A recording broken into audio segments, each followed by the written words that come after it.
साथ के साथ लाइव सेशन में। वेरी इजी, राइट है। अब पहले आप समझो कि पूरा सर्कुलेटरी सिस्टम जो चैप्टर है किस एस्पेक्ट के ऊपर बेस्ड है। इसके अंदर दो एस्पेक्ट कवर होंगे। चैप्टर आपका दो हाफ में डिवाइडेड है, और फिर बोल रहा हूँ जो मेजर एस्पेक्ट बताए जाए वही तैयार करना, क्योंकि चैप्टर से सीखने को तो आपको बहुत कुछ मिलेगा, लेकिन बोर्ड्स में लिमिटेड अप्रोच के क्वेश्चन आते हैं, ज्यादा नहीं आते, लिमिटेड अप्रोच के क्वेश्चन पूछे जाते हैं। दो हाफ में चैप्टर आपका डिवाइडेड है। पहले पार्ट के अंदर आप ब्लड मतलब जितना भी फ्लूइड टिश्यू है हमारी बॉडी के अंदर उसके बारे में डिस्कशन करोगे, और सेकंड हाफ के अंदर आप हार्ट से रिलेटेड क्वेश्चंस का डिस्कशन करोगे।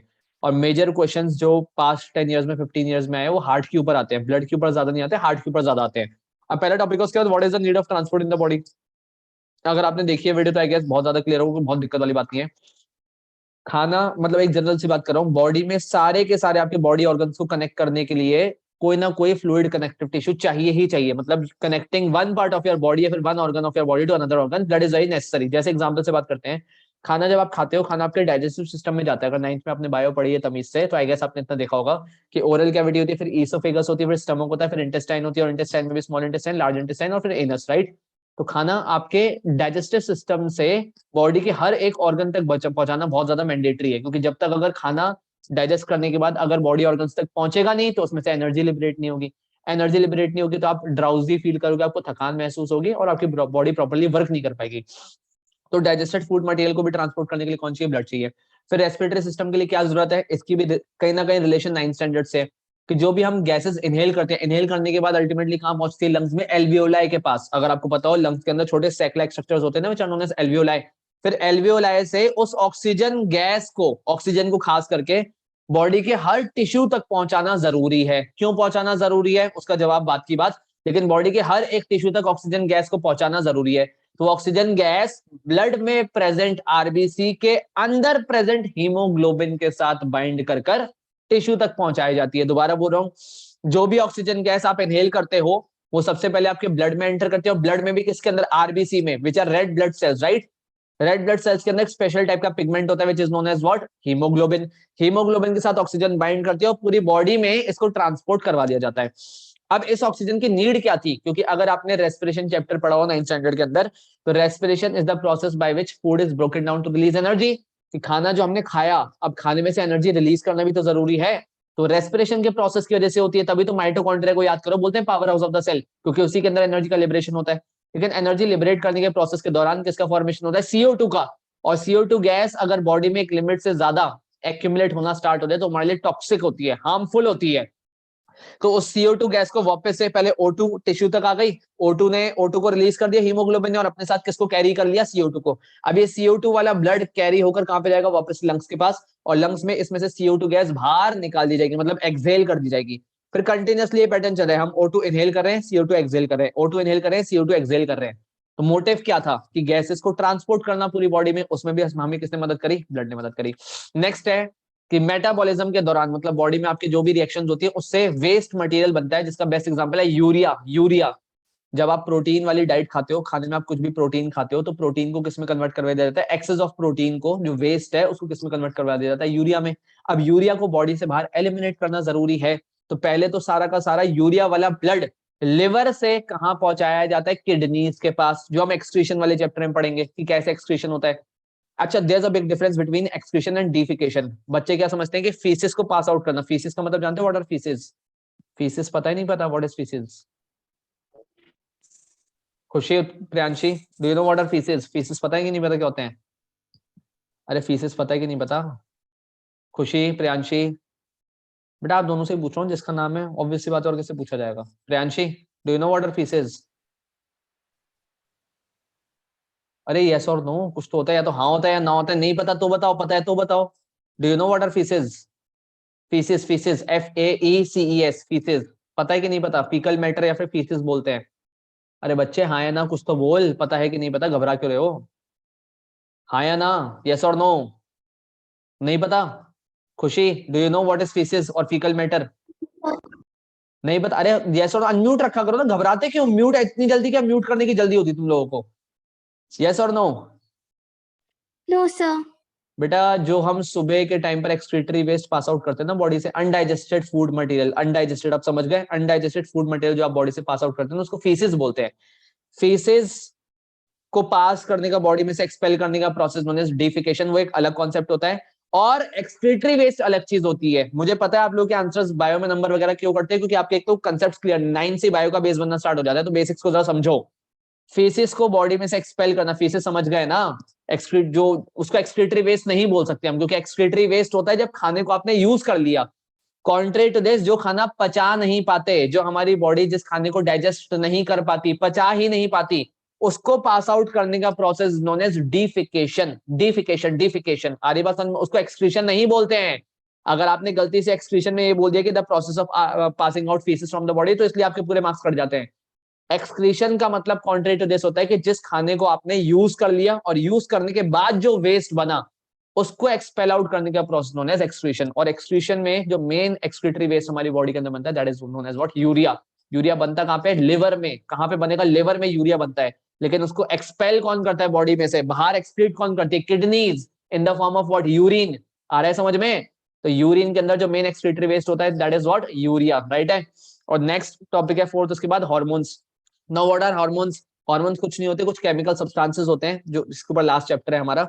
Hormones are certain chemical substances which are produced by certain gland and organ of the body, जो हमारी बॉडी में अलग अलग चीजों को कंट्रोल करते हैं। जैसे कुछ एग्जांपल बताता हूँ। अभी जब आगे पढ़ोगे, हार्मोन वाला चैप्टर भी आएगा लास्ट में, तो पढ़ोगे मेल सेक्स हार्मोन्स होते हैं, जिसका नाम क्या होता है? टेस्टोस्टेरॉन, जो मेल के अंदर मैस्कुलिन कैरेक्टर्स को कंट्रोल करते हैं, जैसे बियर्ड का आना, मुस्टैच का आना, मैस्कुलिन पोस्चर होना, और लो पिच वॉइस होना, ठीक है जी। और फीमेल में जो मेंस्ट्रुअल साइकिल होती है, it is controlled by two major hormones, progesterone and oestrogen. शायद सुना हो, क्योंकि ऐसा नहीं कि अगर आप बायो नहीं भी पढ़ते तो this is related to your body, तो इसके बारे में तो आपको नॉलेज होनी चाहिए। बायो पढ़ने का ये मतलब नहीं होता कि रट लो और एग्जाम में नंबर ले आओ। It is related to your body. ये जो पूरी आप यूनिट पढ़ रहे हो ना, ह्यूमन फिजियोलॉजी, ये आपकी बॉडी से रिलेटेड है, तो आपको पता होना चाहिए, मतलब भी समझ में आना चाहिए, नहीं कि सिर्फ रट के बैठ गए हो। हॉर्मोन्स आर नथिंग बट क्या नाम है? केमिकल सब्सटेंसेस, जो बॉडी में किसकी वजह से ट्रांसपोर्ट करवाए जाते हैं? ब्लड की वजह से ट्रांसपोर्ट करवाए जाते हैं, ठीक है। पहले हमने नीड समझ ली। अब कितने टाइप के फ्लूइड्स हैं हमारी बॉडी में? वीडियो अगर देख लिया तो मैं कट शॉर्ट तरीके से बात करूंगा, है ना, क्योंकि आप डिटेल्स उसको देखो, फिर कट शॉर्ट तरीके से हम रिवीजन देखेंगे और जो भी डाउट्स होंगे बोलेंगे। मेजर हमारी बॉडी में कितने फ्लूइड होते हैं? 3 फ्लूइड होते हैं। एक ब्लड होता है, एक टिश्यू फ्लूइड होता है, और एक लिम्फ होता है। Sir what is blood? हर कोई जानता है, खून। बट ब्लड किसके अंदर फ्लो करता है? ब्लड वेसल्स में। हमारी बॉडी में ब्लड किस में फ्लो करता है? Blood vessels. वेसल्स का मतलब क्या होता है? पाइप्स, सीधी सी बात है। और 3 टाइप की ब्लड वेसल्स होती है बॉडी में। कौन कौन सी? Arteries, capillaries and veins. 3 type की ब्लड वेसल्स होती है ह्यूमन बॉडी में। आर्टरीज, जिसमें ऑक्सीजनेटेड खून फ्लो करता है, ऑक्सीजनेटेड मतलब ऑक्सीजन वाला खून फ्लो करता है। वेन्स, जिसके अंदर डीऑक्सीजनेटेड क्या नाम है, ब्लड फ्लो करता है, जिसमें CO2 ज्यादा होगी, उसको डीऑक्सीजनेटेड खून बोलते हैं। और कैपिलरी सबसे पतली वेसल्स होती है। ये इन तीनों का नाम दोबारा से आगे चलकर आएगा, डिटेल डिस्कशन चैप्टर में आगे है। नेक्स्ट कौन सा होता है? Tissue fluid. अब टिश्यू फ्लूइड को कैसे समझे सर? कैसे इसका मतलब समझ में आएगा? कभी भी बॉडी में आपकी जब स्किन हट जाती है किसी जगह से, तो वहां पे आपने देखा होगा कि टिश्यू के अंदर से वाटर जैसा लिक्विड निकलना स्टार्ट हो जाता है, जो टिश्यू को सराउंड करके रखता है। क्योंकि हमें पता है body is made up of billions of cells. Cells से बनता है टिश्यू, टिश्यू से बनता है ऑर्गन, ऑर्गन से क्या बनता है? ऑर्गन का सिस्टम, और उससे बनता है ऑर्गेनिज्म। तो टिश्यू के अराउंड जो फ्लूइड प्रेजेंट होता है, सेल्स के अराउंड बोले, फिर टिश्यू के अराउंड जो फ्लूइड प्रेजेंट होता है, that is known as tissue fluid. और एक लास्ट टाइप का फ्लूइड और होता है हमारी बॉडी में, लिम्फ। अब लिम्फ क्या चीज है? ऑलमोस्ट ब्लड जैसा, काफी हद तक ब्लड जैसा ही होता है, बस इसके अंदर आरबीसी नहीं होते। और इसके अंदर मेजर जो सेल्स प्रेजेंट होते हैं, दे आर WBCs। और लिम्फ का मेजर काम होता है आपकी बॉडी में इम्यूनिटी प्रोवाइड करना, इम्यूनिटी को कंट्रोल करना, ठीक है जी। अब कौन कौन से इम्यून ऑर्गन्स होते हैं, फिर कौन कौन से लिम्फेटिक ऑर्गन्स होते हैं जहां से लिम्फ बनता है? स्प्लीन हो गया। सर क्या होता है स्प्लीन? स्टमक के नीचे एक ऑर्गन प्रेजेंट होता है, that is known as spleen. Tonsils तो सुना होगा। अच्छा, टॉन्सिल्स बीमारी नहीं होती, कुछ लोग कहते हैं मुझे टॉन्सिल्स हो गए, टॉन्सिल्स हो गए। अरे टॉन्सिल्स होंगे क्या? टॉन्सिल्स तो ऑलरेडी यहाँ पे प्रेजेंट होते हैं। टॉन्सिल्स हमारे यहाँ पे ग्लैंड प्रेजेंट होते हैं, ठीक है जी। टिश्यू प्रेजेंट होते हैं, ग्लैंड प्रेजेंट होते हैं, टॉन्सिल्स। टॉन्सिल्स का इन्फेक्शन होना इज नोन एज टॉन्सिलाइटिस। तो अब आप बायो अगर पढ़ रहे हो तो इससे सीखो भी कि बीमारी नहीं होती टॉन्सिल्स। टॉन्सिल्स हमारे यहाँ पे ग्लैंड्स होते हैं, जिनका काम होता है हमारा इम्यूनिटी को बढ़ाना, इम्यूनिटी को कंट्रोल करना। टॉन्सिल्स का इन्फेक्शन हो जाने इज नोन एज टॉन्सिलाइटिस या फिर एडेनॉइड्स, वो एक अलग बात है। बस टॉन्सिल्स के बारे में पता होना चाहिए। यहाँ पे हमारे ग्लैंड प्रेजेंट होते हैं, यहाँ पे है ना, they are known as tonsils, ठीक है जी। मुंह के अंदर भी प्रेजेंट होते हैं। अब मेन बात क्या है कि ह्यूमंस का जो सर्कुलेटरी सिस्टम है वो क्लोज्ड सर्कुलेटरी सिस्टम है, जिसके ऊपर नीट क्या नाम है आपके बोर्ड में बहुत बार क्वेश्चन आया है, 2 नाम नंबर के वेटेज में, कि what type of circulatory system is found in humans. तो ह्यूमंस के अंदर क्लोज्ड सर्कुलेटरी सिस्टम होता है। क्या मतलब हुआ सर क्लोज सर्कुलेटरी सिस्टम का? अगर ब्लड कन्फाइंड वेसल्स में, मतलब पाइप्स के अंदर फ्लो करे, तो उसको बोलते हैं क्लोज्ड सर्कुलेटरी सिस्टम। जैसे मैं आपको एक एग्जांपल देता हूं। आपके कमरे के अंदर पानी फ्लो मुझे करवाना है, तो मेरे पास 2 पॉसिबल ऑप्शन होंगे। या तो आपके कमरे को पूरा पानी से भर दो, ये वेसल्स में फ्लो नहीं कर रहा, तो इसकी एफिशिएंसी कम होगी। This is known as open circulatory system. लेकिन अगर आपके कमरों के अंदर पूरी एक पाइप का नेटवर्क बना दिया जाए, मतलब पूरी दीवारों के ऊपर पाइप लगी हुई है, पूरी कंटिन्यूअस, एक के बाद एक कॉन्जिक्यूटिव है ना, पूरा पाइप का आपने पूरा नेटवर्क बनाया हुआ है, तो जो लिक्विड है या फिर जो पानी है वो उन पाइप्स के अंदर फ्लो करेगा, तो एक सिस्टमेटिक तरीके से फ्लो कर रहा है ना। तो this is known as closed circulatory system. So if the blood flows in confined vessels, confined vessels मतलब बंद वेसल्स के अंदर फ्लो करे, then such a type of circulatory system is known as what, closed circulatory system. तो हम इंसानों में और मेजॉरिटी मैमल्स में, मैमल्स तो पता है ना, तो मेजॉरिटी मैमल्स में कौन से टाइप का सर्कुलेटरी सिस्टम होता है, क्लोज्ड सर्कुलेटरी सिस्टम। और कुछ इंसेक्ट्स में कुछ ऐसे ऑर्गेनिजम्स होते हैं जिनके अंदर कैसे टाइप का सर्कुलेटरी सिस्टम होता है, ओपन, मतलब बॉडी के अंदर सिर्फ खून ऐसे भरा पड़ा होता है, वेसल्स में फ्लो नहीं करता, बॉडी के अंदर ऐसे डायरेक्टली वो भरा पड़ा होता है, जिसका बेस्ट एग्जांपल इंसेक्ट्स होते हैं, ठीक है जी। अब बॉडी में तो ऐसे फ्लूइड होते हैं जो नॉन सर्कुलेटिंग है। क्या मतलब वो नॉन सर्कुलेटिंग का, जो सर्कुलेट नहीं करते, बेसिक इंग्लिश है ये। सर्कुलेट का मतलब जो बॉडी में घूमते रहे, तो घूमने वाले फ्लूइड तो वो हो गए ना आपके, ब्लड हो गया और लिम्फ हो गया। और नॉन सर्कुलेटिंग का मतलब क्या हो गया, जो घूमे नहीं, जहां पे हम वहीं पे कंफाइंड रहेंगे, वहीं पे रिस्ट्रिक्टेड रहेंगे। इसका बेस्ट एग्जांपल है सिनोवियल फ्लूइड। बेटा नोट्स से बहुत मेहनत से बने हैं ना, ये नोट्स पढ़ लोगे ना, ये नोट्स पढ़ के ना जाने कितने बच्चों के 95 प्लस आए हैं, क्योंकि इससे पहले तो पेपर पूरा 100 मार्क्स का होता था। तो सीनियर्स हो अपने, उनसे पूछना, बहुत बच्चों का है ना। जॉर्जिस में प्रियांशी है तेरे सीनियर, अगर जानते हो अपने सीनियर्स को, चारवी गोयल हो गई, और जितने भी टॉपर्स हैं, कॉन्वेंट्स में भी बच्चे हो गए, या फिर पॉल्स में बोलो, एंथनीज में बोलो, अनन्या, अनन्या इसी से पढ़कर 95 प्लस स्कोर करते हैं, अनन्या के 98 मार्क्स आए थे बायो में, है ना। तो ये तमीज से पढ़ लोगे तो बहुत सिस्टमेटिक तरीके से कंटेंट दे रखा है। बुक से पढ़ोगे तो बुक में बहुत चीजें आगे पीछे है, बुक से पढ़ने में बहुत दिक्कत होती है। नोट्स में दोबारा शेयर कर दूंगा ग्रुप पे एक बार। ये नोट्स पढ़ लिए तो समझ लो बोर्ड्स के लिए आप पूरी तरीके से तैयार हो, इसके अलावा आपको कुछ भी करने की नीड नहीं है। बहुत प्रिसाइज नोट्स हैं और बिल्कुल फालतू बातें नहीं है इसके अंदर, जो मेन मेन बातें हैं वो कंफाइंड है। जो भी कॉलम बॉक्स में आते हैं मल्टीपल टाइम बताया, वो बहुत इंपॉर्टेंट है। तो दो टाइप के नॉन सर्कुलेटिंग फ्लूइड होता है आपकी बॉडी में। एक होता है सिनोवियल फ्लूइड। सिनोवियल फ्लूइड कहाँ प्रेजेंट होता है, जॉइंट्स में। 9th स्टैंडर्ड में चैप्टर था ह्यूमन स्केलेटन सिस्टम। तो जॉइंट्स के अंदर, जॉइंट समझते हो ना, जहाँ पे दो बोन्स मीट होती है, तो जॉइंट्स के अंदर जो फ्लूइड प्रेजेंट होता है उसको बोलते हैं सिनोवियल फ्लूइड। कौन सा, सिनोवियल फ्लूइड। वो कैसा है, नॉन सर्कुलेटिंग, मतलब वो बहता नहीं है, वहीं पे कंफाइंड रहता है। और एक होता है विट्रस ह्यूमर। विट्रस ह्यूमर कहाँ पे प्रेजेंट होता है, हमारी आंखों में। जब हम सेंस ऑर्गन्स पढ़ेंगे तो उसमें विट्रस ह्यूमर का नाम आएगा, ठीक है जी। ये सर्कुलेट नहीं करते, जहां पे हम वहीं पे रहेंगे, मतलब एक जगह कंफाइंड रहते हैं, do not circulate in the body, right है, कोई दिक्कत तो नहीं। कोई डाउट हो एंड टू एंड बता देना, पेंडिंग में मत डालना। अब यहाँ पे पूरा का पूरा ब्लड सर्कुलेशन का एक जनरल पाथवे दे रखा है कि हमारी बॉडी में खून फ्लो कैसे करता है। तो मेन हमारा सर्कुलेटिंग ऑर्गन कौन सा होता है, हार्ट। ऊपर प्रेजेंट होता है लंग्स, और ये पूरा का पूरा नीचे बॉडी को रिप्रेजेंट कर रहा है। ये पूरा का पूरा बॉडी को रिप्रेजेंट कर रहा है कि बॉडी में हर जगह पर ये बार बार काम होगा। तो सबसे पहले लंग्स के पास गंदा खून जाता है। गंदा खून का मतलब क्या हो गया, डीऑक्सीजनेटेड खून जाता है, जिसमें CO2 ज्यादा होती है। लंग्स उसमें से CO2 को बाहर निकाल देते हैं, उसके अंदर कौन सी गैस एड ऑन कर देते हैं, O2 गैस एड ऑन कर देते हैं। फिर वहां से लंग से वो O2 वाला ब्लड किसके पास आता है, वापस से हार्ट के पास आता है। हार्ट के पास जैसे ही वो खून आएगा, हार्ट उसको किसके पास भेज देगा, बॉडी के अलग अलग ऑर्गन्स के पास, with the help of arteries. और आर्टरीज ऑर्गन में एंटर करने के बाद किसमें कन्वर्ट हो जाती है, कैपिलरीज में। किसमें ट्रांसफॉर्म हो जाती है, कैपिलरीज में। कैपिलरीज के लेवल पर पहुंचने पर ब्लड में से सारा O2 टिश्यू में चला जाता है, सारा का सारा ऑक्सीजन गैस ब्लड में से बाहर निकलकर टिश्यू में चली जाती है। सारा डाइजेस्टेड मटेरियल, जो खाना हमने डाइजेस्ट करा है, पचाया है, वो भी खून में से निकलकर किसमें चला जाता है, टिश्यू में चला जाता है। और टिश्यू में जितनी भी CO2 गैस बनी होगी या फिर जितना भी वेस्ट मटेरियल बना होगा, उसको ब्लड में लोड कर दिया जाएगा, ब्लड में वो कर दिया जाएगा, मतलब कैरी करवा दिया जाएगा। फिर वहां से ब्लड से सारा खून वापस वापस ये सारा का सारा डीऑक्सीडेटेड ब्लड वेन्स की मदद से कहां पहुंचेगा, हार्ट के पास पहुंचेगा। हार्ट से वापस लंग्स के पास जाएगा, और ऐसे कंटिन्यूसली साइकिल चलती रहती है। ये पूरा सर्कुलेशन का process B section of the chapter में बहुत डिटेल में आएगा कि हार्ट के थ्रू ब्लड कैसे पास होता है, या फिर डबल सर्कुलेशन किसको बोलते हैं। अगर आपने वीडियो देखी है तो आपने डबल सर्कुलेशन सुना भी होगा उसके अंदर। आ रही है बात समझ में, कोई दिक्कत तो नहीं है। अब दो मेजर फ्लूइड्स का डिस्कशन करना है। पहले हम ब्लड का डिस्कशन करेंगे कि ब्लड क्या है, ब्लड के क्या क्या फीचर्स है। जो इंपॉर्टेंट बताऊंगा उसको बहुत अच्छे से तैयार कर लेना। ब्लड क्या होता है, सर्कुलेटिंग फ्लूइड है। कैसा कलर होता है, सबको पता है कि ब्राइट रेड नजर आता है। ब्राइट रेड मतलब बिल्कुल लाल रंग का नजर आएगा आर्टरीज में, आर्टरीज में। और अगर वेन्स के अंदर देखोगे तो कैसा नजर आएगा, डार्क रेड। आपको वेन्स ब्लू कलर की नजर आती होंगी, तो एक लॉजिकल बात कि अगर वेन्स ब्लू कलर की नजर आती है तो उसके अंदर खून भी ब्लू कलर का होना चाहिए, लेकिन ऐसा होता नहीं है। ये लाइट का एक फिनोमेना होता है, जब स्किन से हमारी लाइट पास होती है तो हमें लगता है कि वेन्स ब्लू कलर की है, तो उसके अंदर खून भी ब्लू कलर का होगा। बट वेन्स के अंदर ब्लड ब्लू कलर का नहीं होता, डार्क रेड कलर का होता है, डार्क रेड कलर का। वो लाइट के एक इंटरफेरेंस या फिर किसी फिनोमिनन की वजह से हमें ब्लू कलर का नजर आना स्टार्ट हो जाता है, बट ब्लड हमारी बॉडी में ब्लू कलर का होता नहीं है। समझो बात को। आर्टरीज के अंदर जो खून होता है वो ब्राइट रेड होता है, और वेन्स के अंदर जो खून होता है वो कैसा होता है, डार्क रेड होता है, ठीक है जी। वॉल्यूम के रिस्पेक्ट में अगर बात करें तो एक average human adult, average human adult का मतलब क्या होता है, जिसकी हाइट अप्रोक्सीमेटली 5 फीट हो, 5 10 हो, और जिसका एवरेज वेट अप्रोक्सीमेटली 75 kg हो, क्योंकि एवरेज ह्यूमन एडल्ट के बेसिस पे सारे डेटा होते हैं, जो आप डेटा पढ़ते हो ना, डेटा फैक्ट्स एंड फिगर्स, ये एवरेज ह्यूमन एडल्ट को लिए जाते हैं और मेल्स को कंसिडर करे जाते हैं। तो एवरेज ह्यूमन एडल्ट की बॉडी में 5 से 6 लीटर ब्लड होता है, मतलब आपकी बॉडी में 5 से 6 लीटर के आसपास का ब्लड होगा। फीमेल बॉडी में थोड़ा सा ब्लड कम होता है because of menstrual cycling occurring every month, right. Blood का टेस्ट कैसा होता है? ब्लड हमारा थोड़ा सा सॉल्टी होता है। सॉल्टी का मतलब टेस्ट में नमक आता है उसके अंदर। एल्कलाइन होता है। एल्कलाइन का मतलब क्या हो गया? एसिड बेस सॉल्ट पढ़ा हुआ है हमने फर्स्ट चैप्टर के अंदर, फर्स्ट टर्म में केमिस्ट्री में, कि एल्कलाइन होता है। एल्कलाइन का मतलब इसके पीएच थोड़ी सी 7 से ज्यादा होती है, और कितनी होती है? 7.3 से लेके 7.45 की रेंज में। इससे ऊपर हो गई पीएच तो भी डेथ हो जाती है इंसान की, और पीएच अगर इससे नीचे हो गई तो भी डेथ हो जाती है, क्योंकि एसिडोसिस हो जाता है ब्लड का, है ना। और नेक्स्ट फीचर क्या है ब्लड का? कि blood is dynamic.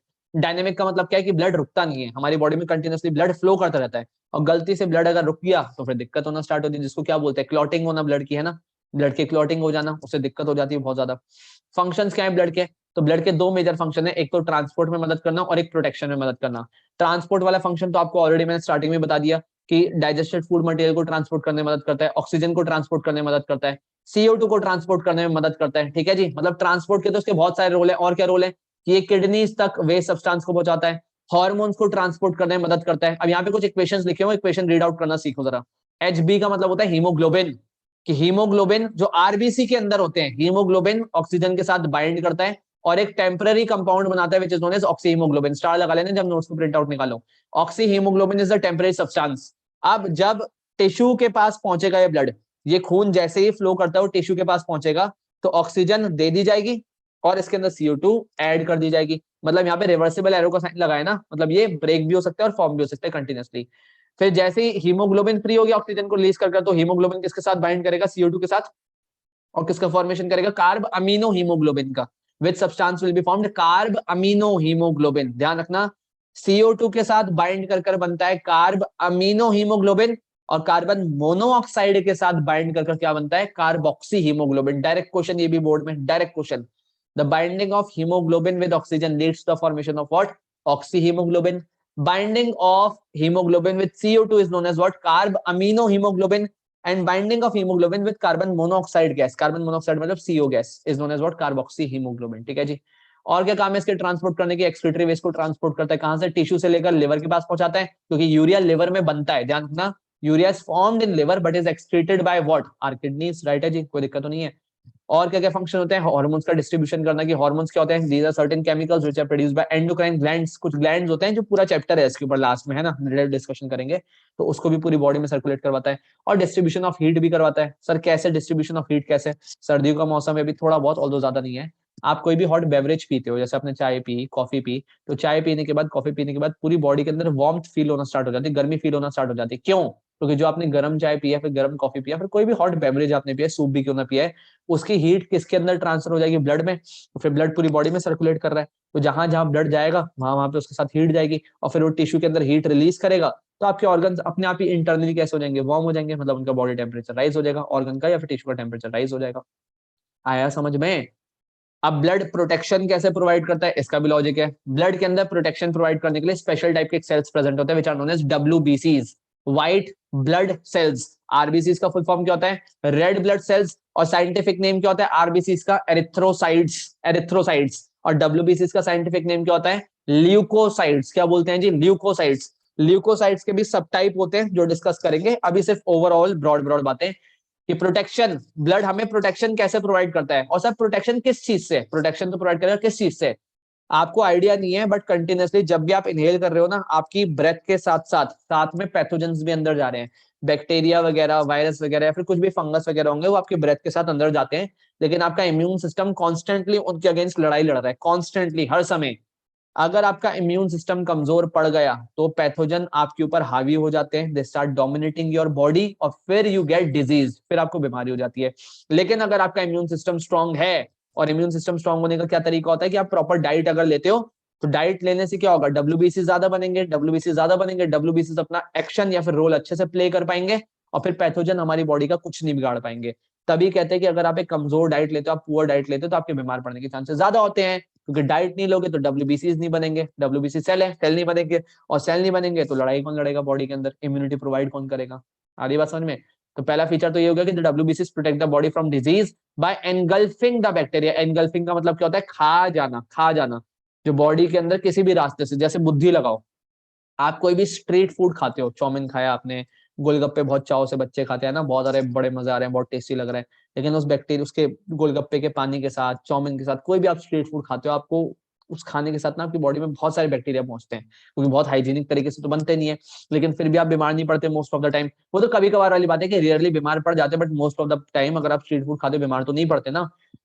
All the bacteria अंदर जा रहा है फिर भी आप बीमार नहीं पड़ रहे, तो उसके पीछे क्या लॉजिक है कि आपके जो डब्ल्यूबीसीज है वो बैक्टीरिया को एनगल्फ कर लेते हैं, बैक्टीरिया को खा जाते हैं हमारे डब्ल्यूबीसीज, तो बैक्टीरिया को कुछ करने नहीं दिया जाता। वरना अदरवाइज बैक्टीरिया का अमाउंट हमारी बॉडी में ज्यादा हो गया और हमारे डब्ल्यूबीसीज अगर कम हुए, तो उस सिचुएशन में वी गेट डिजीज, फिर हम बीमार पड़ना स्टार्ट हो जाते हैं। ठीक है। और किस तरीके से प्रोटेक्शन प्रोवाइड करता है? आप सोचो जरा, आपको कोई भी चोट लग गया, आपकी बॉडी में कट लग गया, अब कटा हुआ कोई भी एरिया होता है वो पैथोजन के लिए सबसे बढ़िया साइट होती है बॉडी में एंटर करने की, इन्फेक्शन कॉज करने की। मतलब एक खुला हुआ दरवाजा हो गया, जहां पे कट लगा वो एक खुला हुआ दरवाजा है, जहां से कोई भी वायरस, कोई भी बैक्टीरिया, कोई भी फंगस बॉडी के अंदर घुस सकता है और बीमारी कॉज कर सकता है। तो इसको प्रिवेंट करने के लिए भी बॉडी के पास क्या अडेप्टेशन है कि वहां पे क्लॉट बन जाता है, जिसको आप बोलते हैं पपड़ी सी जम जाती है, वहां पे क्लॉट बन जाता है। तो क्लॉट फॉर्मेशन होने से दो फायदे होते हैं कि जहां पे क्लॉट बन जाएगा, एक तो वहां से हमारा एक्सेस ब्लड लॉस नहीं होगा, ज्यादा खून नहीं बहेगा, क्योंकि ज्यादा खून अगर बॉडी में से लॉस हो जाए तो पेशेंट की डेथ भी हो सकती है। क्यों? क्योंकि अगर ऑक्सीजन, अगर खून कम हो गया बॉडी में, तो ब्रेन तक ऑक्सीजन कौन पहुंचाएगा? और अगर ब्रेन तक प्रॉपर अमाउंट में ऑक्सीजन नहीं पहुंचेगी तो पहले पेशेंट कोमा में जाता है, और फिर भी अगर उसको ऑक्सीजन कम मिले, ब्रेन तक सफिशिएंट अमाउंट ऑफ ऑक्सीजन ना पहुंचे, तो पेशेंट की डेथ भी हो सकती है। आ रही बात समझ में? तो ब्लड लॉस को प्रिवेंट करने के लिए हमारी बॉडी के पास क्या अडेप्टेशन है, वहां पे तुरंत क्लॉट बन जाता है। तो क्लॉट बनने का पहला फायदा क्या हो गया? It prevents blood loss. और सेकंड फायदा क्या हो गया कि जो पैथोजन अब बॉडी के अंदर उस कट से एंटर कर सकते थे, अब वहां पे अपने क्लॉट बनाकर उसको ब्लॉक कर दिया, तो कोई पैथोजन एंटर नहीं कर पाएगा। ये दूसरा फायदा हो गया।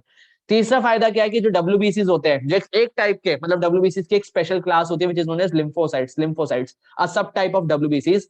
ये कुछ केमिकल सिक्रिएट करते हैं जिनका नाम होता है एंटीटॉक्सिन एंड एंटीबॉडीज। ठीक है जी।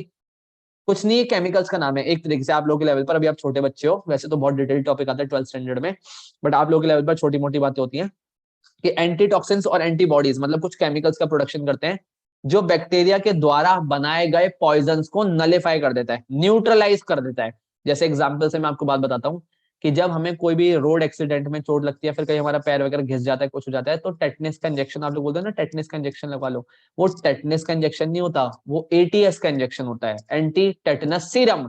और उसके अंदर पहले से बने बनाए एंटीबॉडीज होते हैं, तो आप अपनी बॉडी में एंटीबॉडीज को डालते हो, उन केमिकल्स को डालते हो, ताकि अगर कोई पॉइजन, टेटनस का जो बैक्टीरिया होता है ना बहुत हार्मफुल होता है, मतलब बहुत जानलेवा बीमारी हो जाती है, अगर टेटनस हो जाए उसका इलाज बहुत मुश्किल से होता है, हो भी नहीं पाता, इंडिया में तो डायग्नोस ही नहीं हो पाता, पेशेंट्स की डेथ हो जाती है। तो उससे प्रिवेंट करवाने के लिए जब आप एटीएस का इंजेक्शन लगवाते हो ना, तो आप बने बनाए केमिकल्स अपने ब्लड में ले रहे हो, ताकि अगर बाई चांस वाली बात वो पैथोजन आया होगा और उसने कुछ टॉक्सिन्स बनाए होंगे, तो उन टॉक्सिन्स को आप नलिफाई कर दोगे, उस टॉक्सिन को क्या कर दोगे? ब्लॉक कर दोगे, और फिर वो टॉक्सिन आपकी बॉडी को कोई भी हार्म कॉज नहीं कर पाएगा। तो तीन फीचर होगा हैंड टू हैंड, यहाँ पे हैंड टू हैंड मेमोराइज होगा, कोई बड़ी बात नहीं है। क्लॉट फॉर्मेशन होता है, क्लॉट फॉर्मेशन से क्या फायदे होंगे? एक तो ऐसे एक्सेस ब्लड लॉस नहीं होगा, और साथ के साथ कोई पैथोजन बॉडी में एंटर नहीं कर पाएगा। दूसरा फायदा क्या रहेगा कि सर डब्ल्यूबीसी बैक्टीरिया को एंगल्फ कर लेते हैं, क्या कर लेते हैं? एंगल्फ कर लेते हैं, so that they may not harm our body और they may not cause any damage to our body. और तीसरा तरीका क्या है कि lymphocytes which is a special type of WBCs, they produce antitoxins and antibodies which nullify the poisons or toxins produced by bacteria or any other pathogen। आगे समझ में? तो दो ब्रॉड कैटेगरी से हमें फंक्शन तैयार हो गए कि फंक्शन क्या है, ब्लड का क्या फंक्शन है। अब बता दी कॉम्पोजिशन क्या है ब्लड की, कि ब्लड बना किन किन चीजों से है। तो कॉम्पोजिशन में इसका मेजर कंपोनेंट कौन सा होता है? प्लाज्मा। प्लाज्मा मतलब liquid part of the blood. खून के अंदर भी दो चीजें होती है, एक तो लिक्विड पार्ट होता है और उसके अंदर सेल्स वगैरह प्रेजेंट होते हैं, और दूसरा कंपोनेंट कौन सा होता है? Cellular elements. तो जो प्लाज्मा है that is the liquid part of the blood, और प्लाज्मा खून का 50 से 60% बनाता है। जो लिक्विड पार्ट ऑफ ब्लड है ना, वो हमारे खून का 50 से 60% का फॉर्मेशन करता है, और जो सेल्स हैं ये बचे हुए 40 या फिर 45% का फॉर्मेशन करेंगे। अब ये सेल्स खुद तीन टाइप्स के होते हैं, कौन से? RBC, WBC and platelets. नाम सुना होगा सबने, आरबीसी सबको पता था, डब्ल्यूबीसी पता था, प्लेटलेट्स क्या होते हैं? जिनकी वजह से ब्लड की क्लॉटिंग होती है, जिसकी वजह से खून जमता है। आगे बात समझ में? अब प्लाज्मा का भी डिस्कशन, थोड़ा ब्रीफ ब्रीफ डिस्कशन करना है, और जो इंपॉर्टेंट बताऊं बस वही अच्छे से तैयार करता, पता सब कुछ होना चाहिए, क्योंकि एक एक दो दो वेटेज के क्वेश्चन आ जाते हैं, लेकिन जो मेन क्वेश्चन है, मेन एस्पेक्ट है, वो बता दूंगा, उसको बहुत अच्छे से तैयार करना। प्लाज्मा कैसा नजर आता है? लाइट येलो कलर का, जिसको स्ट्रॉ कलर भी बोलते हैं, स्ट्रॉ कलर का। कभी चोट लगी हो जहां पे क्लॉट बन जाता है, क्लॉट मतलब वो पपड़ी सी जम जाती है, उसके अंदर से आपने देखा होगा कुछ लिक्विड ऊज आउट होना स्टार्ट होता है, लिक्विड बाहर निकलता है, जो येलो हल्का सा लाइट येलो कलर का होता है, जिसको स्ट्रॉ कलर बोलते हैं, तो प्लाज्मा ही होता है। ठीक है जी। प्लाज्मा स्ट्रॉ कलर का होता है। एल्कलाइन लिक्विड है, क्योंकि ब्लड एल्कलाइन है तो प्लाज्मा भी एल्कलाइन होगा। अब प्लाज्मा के अंदर मेजर पानी होता है, क्योंकि लिक्विड जैसे तो पानी होगा, उसके अंदर कुछ प्रोटीन्स होते हैं, इनऑर्गेनिक सॉल्ट भी होते हैं, अदर सब्सटेंसेस भी होते हैं। ये परसेंटेज याद करने की कोई जरूरत नहीं है, कोई जरूरत नहीं है। ये सारा डेटा नोट्स में इसलिए डाला जाता है क्योंकि एक एग्जाम और होता है एनटीएससी का, शायद आप लोगों ने सुना हो, ओलंपियाड्स होते हैं, एनटीएससी का पेपर होता है, केवीपीवाई का पेपर होता है। तो ये डेटा सिर्फ उन बच्चों के लिए होता है जो और किसी कॉम्पिटेटिव एग्जाम की भी साथ में तैयारी कर रहे होते हैं। स्कूल वाले बच्चों के लिए, बोर्ड वाले बच्चों के लिए छोटी मोटी बातें दिमाग में रिटेन करनी होती है, ज्यादा कुछ नहीं करना होता, ठीक है। खास बात क्या है कि हमारे प्लाज्मा के अंदर एक स्पेशल टाइप का ब्लड क्लॉटिंग प्रोटीन होता है, खून को जमाने वाला प्रोटीन, जिसके बिना खून जमता नहीं। जैसे चोट लगी है और चोट लगने के बाद अगर खून जम रहा है तो खून को जमाने के लिए जो स्पेशल प्रोटीन रिक्वायर्ड होता है उसका नाम क्या होता है? फिब्रिनोजेन। क्या बोलते हैं इसको? फिब्रिनोजेन। और अगर प्लाज्मा के अंदर से फिब्रिनोजेन को हटा दिया जाए तो बचे हुए लिक्विड को क्या बोलते हैं? Serum. I again repeat, plasma minus clotting protein, और वो क्लॉटिंग प्रोटीन का स्पेशल एग्जांपल कौन सा है? फिब्रिनोजेन। होते तो बहुत सारे हैं, स्पेशल एग्जांपल कौन सा है? फिब्रिनोजेन। तो बचे हुए पार्ट को क्या बोलते हैं? सीरम। क्या बोलते हैं जी? सीरम। आया समझ में? अब सेल्यूलर एलिमेंट्स कितने टाइप के हैं? 3 टाइप के, एरिथ्रोसाइट्स हैं, ल्यूकोसाइट्स हैं एंड थ्रोम्बोसाइट्स हैं। अब ये साइंटिफिक नेम आ गए। आरबीसी का साइंटिफिक नेम क्या होता है? एरिथ्रोसाइट। डब्ल्यूबीसी का साइंटिफिक नेम क्या होता है? ल्यूकोसाइट। अच्छा, साइट वर्ड असल में ग्रीक वर्ड है विच मीन सेल, सेल, ठीक है जी। और लास्ट में कौन सा होगा? Thrombocytes, which is the alternative name for what? Platelets. अब एक एक करके तीनों सेल्स का डिस्कशन। आरबीसी की शेप कैसी होती है? बहुत बार क्वेश्चन आया इसके ऊपर बोर्ड्स में, बहुत बार, बहुत बार। Biconcave and circular. Sir क्या मतलब वो बाय कॉन्केव सर्कुलर का? कि अगर ऊपर से देखोगे तो ऊपर से देखने पर ऐसे भी गड्ढा है और नीचे से देखोगे तो भी ऐसे गड्ढा प्रेजेंट है, मतलब दोनों साइड से गड्ढा प्रेजेंट है। ऊपर भी कॉन्केव सर्फेस होता है और नीचे भी कॉन्केव सर्फेस होता है, तो बाय कॉन्केव। लेकिन अगर इसको, ये लेटरल व्यू हो गया, आप लेटरल व्यू देख रहे हो, लेकिन अगर ऊपर से देखोगे तो ऊपर से देखने पर कैसा नजर आता है? डिस्क जैसा, डिस्क जैसा, बिल्कुल गोल गोल।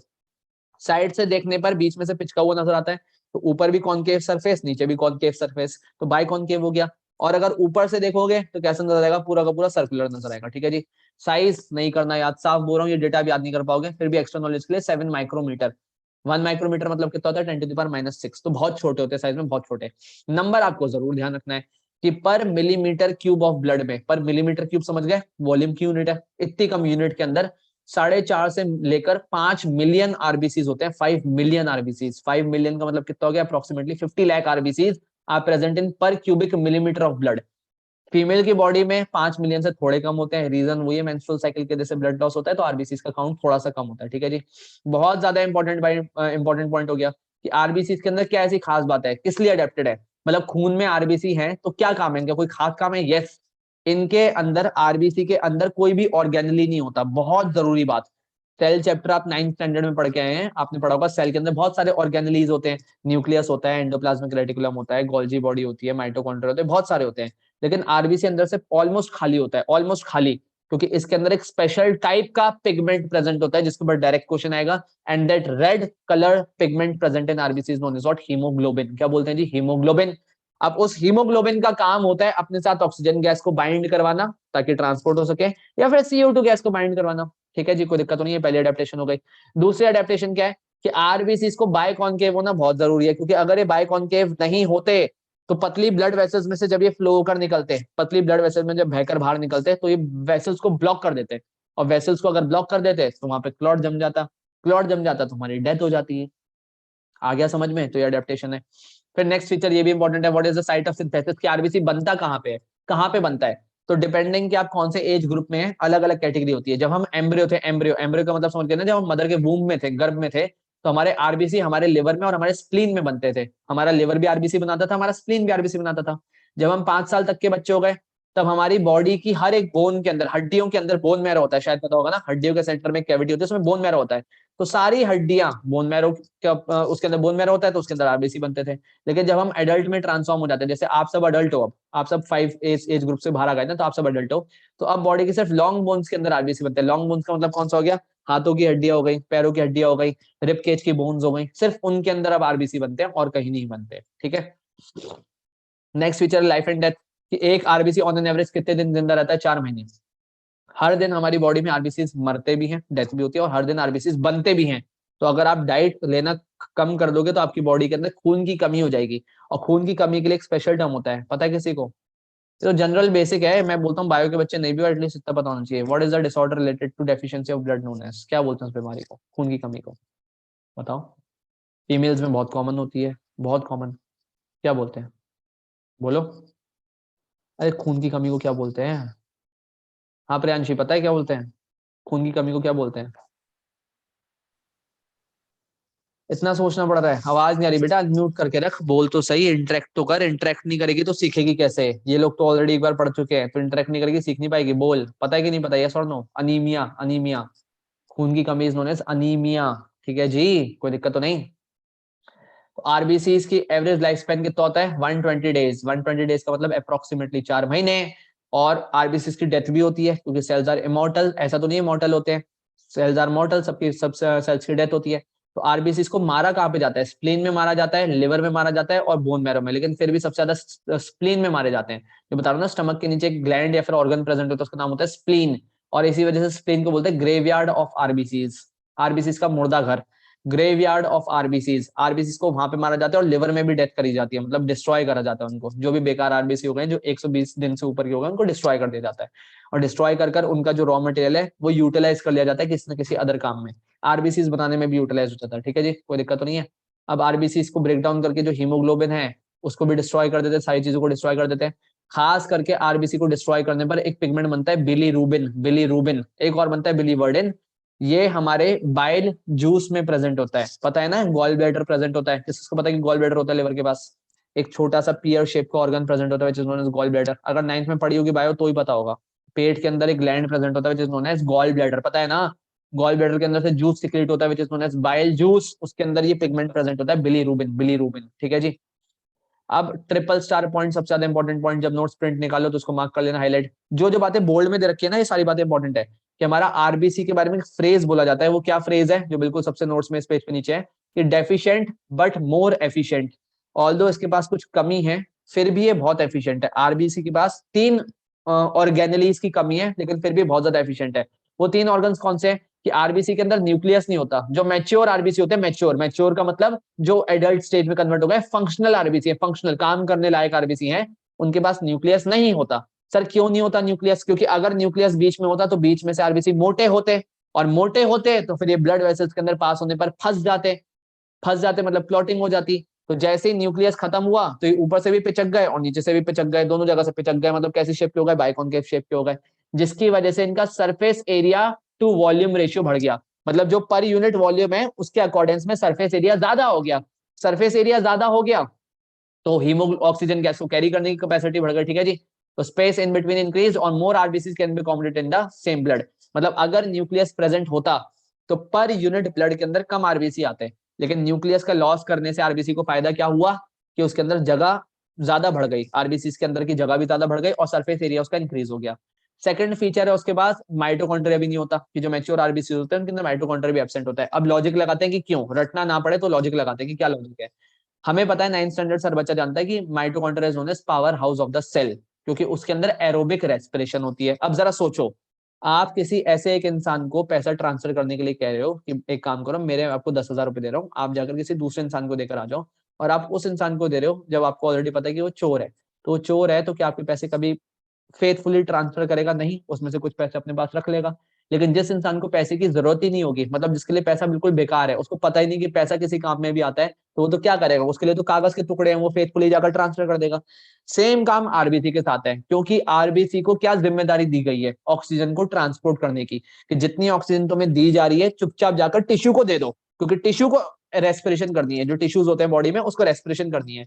अब अगर आरबीसी के अंदर माइटोकॉन्ड्रिया होता तो ये एरोबिक रेस्पिरेशन करता, और एरोबिक रेस्पिरेशन करता तो ट्रांसपोर्ट होने वाली ऑक्सीजन को खुद ही खा जाता, खुद ही कंज्यूम कर लेता। तो माइटोकॉन्ड्रिया का भी इसने लॉस कर दिया, त्याग कर दिया, सेक्रीफाइस कर दिया। कहता कोई बात नहीं, चलो अगर मुझे इतनी बड़ी जिम्मेदारी दी जा रही है तो मैं अपना माइटोकॉन्ड्रिया भी लॉस करता हूँ, मेरा नाम भी तो रोशन हो रहा है कि मैं बॉडी के अंदर ऑक्सीजन ट्रांसपोर्ट करता हूँ, मैं ऑक्सीजन कैरियर हूँ। तो उसने माइटोकॉन्ड्रिया का भी त्याग कर दिया। फिर इसके अंदर एंडोप्लाज्मिक रेटिकुलम हुआ करता था। एंडोप्लाज्मिक रेटिकुलम के इसकी वॉल कैसी होती थी? रिजिड होती थी। रिजिड का मतलब, क्योंकि एंडोप्लाज्मिक रेटिकुलम फ्रेमवर्क बनाता है। अगर 9th में पढ़ी हो बायो तो अगेन वही टॉपिक, क्योंकि बायो सेल चैप्टर से सारी बातें रिलेटेड है। कि सेल का फ्रेमवर्क बनाता है, ढांचा बनाता है, ढांचा। अब सोचो जरा, अगर घर में जो कंस्ट्रक्शन होता है तो उसमें सरिया डलती है, पता होगा ना, सरिया डलती है जिससे फ्रेमवर्क बनता है घर का। अब अगर सरिया डलती है तो वॉल कैसी होती है? रिजिड। लेकिन जिसमें सरिया नहीं होगी उसकी वॉल कैसी होगी? फ्लेक्सिबल। अब आरबीसी के सामने शर्त रखी गई कि अगर तुझे ऑक्सीजन ट्रांसपोर्ट करनी है तो तेरी वॉल फ्लेक्सिबल होनी चाहिए। तो कहता है फ्लेक्सिबल होने का तो एक ही जरिया है कि मुझे अपने एंडोप्लाज्मिक रेटिकुलम का भी सेक्रीफाइस करना पड़ेगा, त्याग करना पड़ेगा। कहता है चलो ये त्याग भी किया। तो 3 त्याग करे आरबीसी ने, तब जाकर उसका नाम मशहूर हुआ। एक उसने अपने न्यूक्लियस का त्याग करा, माइटोकॉन्ड्रिया का त्याग करा और एंडोप्लाज्मिक रेटिकुलम का त्याग करा। लेकिन ये सब चीजों को नुकसान देखने के बाद नेचर को उसके ऊपर तरस आ गया और नेचर ने उसको बहुत बड़ी जिम्मेदारी पहुंचा दी कि खून के अंदर अगर कोई सेल ऑक्सीजन ट्रांसपोर्ट करेगा तो वो सिर्फ कौन है, आरबीसी। तो तभी उसके बारे में एक फ्रेज बना तब से कि डेफिशिएंट तो है लेकिन एफिशिएंट है। कमी है इसके पास लेकिन कमी होने के बाद भी अपना काम बिल्कुल बखूबी निभाता है, बहुत अच्छे से काम निभाता है, एफिशिएंट है। क्योंकि जो काम करने के लिए इसको रोल प्ले करना था उसके लिए इसको 3 ऑर्गन्स की लॉस करने की जरूरत थी ही थी, तो वो कर दिए तो फिर ऑक्सीजन का ट्रांसपोर्ट कर लेता है। ठीक है जी। अब आरबीसी के अंदर स्पेशल टाइप का पिगमेंट प्रेजेंट होता है, हीमोग्लोबिन। हीमोग्लोबिन क्या है, गैसेस को ट्रांसपोर्ट करने वाला पिगमेंट है, आयरन कंटेनिंग पार्ट होता है। मतलब जो हीमोग्लोबिन है, हीमोग्लोबिन 2 चीजों से मिलकर बना होता है, हीम एंड ग्लोबिन, 2 वर्ड है ना इसके अंदर, हीम ओ ग्लोबिन। तो हीम एंड ग्लोबिन। हीन आयरन से बना होता है, लोहे से बना होता है, मतलब लोहा एलिमेंट हम खाते हैं, आपको पता होगा ना, ऐसा नहीं हम एलिमेंट्स खाते नहीं है। और कहते हैं कि अगर आप आयरन वाली डाइट नहीं लोगे तो खून की कमी होगी, पालक नहीं खाओगे, कोई भी आयरन रिच सोर्स नहीं खाओगे तो खून की कमी होगी। फिर खून की कमी होगी तो डॉक्टर के पास जाओगे, क्योंकि जिनकी बॉडी में खून की कमी होती है उनको थकान रहती है। सिम्टम्स बता रहा हूँ मैं आपको, जिनको अनीमिया के जो पेशेंट होते हैं उनको थकान रहती है, ड्राउजीनेस बहुत ज्यादा रहती है, पढ़ने में मन नहीं लगता, कुछ करने में मन नहीं लगता। अब ये नहीं कि तुम बहाने बनाना स्टार्ट कर दो घर वाले के सामने, मेरा पढ़ाई में मन नहीं लग रहा, मेरे अंदर खून की कमी है, मैं क्या करूं। फिर घर वाले थप्पड़ लगाकर पढ़ाना स्टार्ट कर देंगे। प्रॉपर डाइट लोगे तो बॉडी में खून की कमी नहीं होगी। अगर आप पालक खाते हो, कोई भी आयरन रिच सोर्स खाते हो जिसमें आयरन प्रेजेंट होता है, तो आपकी बॉडी में कभी भी खून की कमी नहीं होगी, क्योंकि ब्लड को बनाने के लिए, हीमोग्लोबिन को बनाने के लिए आयरन की जरूरत होती है, और बिना आयरन के हीमोग्लोबिन नहीं बन सकता। और ग्लोबिन पार्ट किससे बना होता है, प्रोटीन से बना होता है। तो अगर आप प्रॉपर डाइट लेते हैं तो बॉडी में कभी खून की कमी होती नहीं है।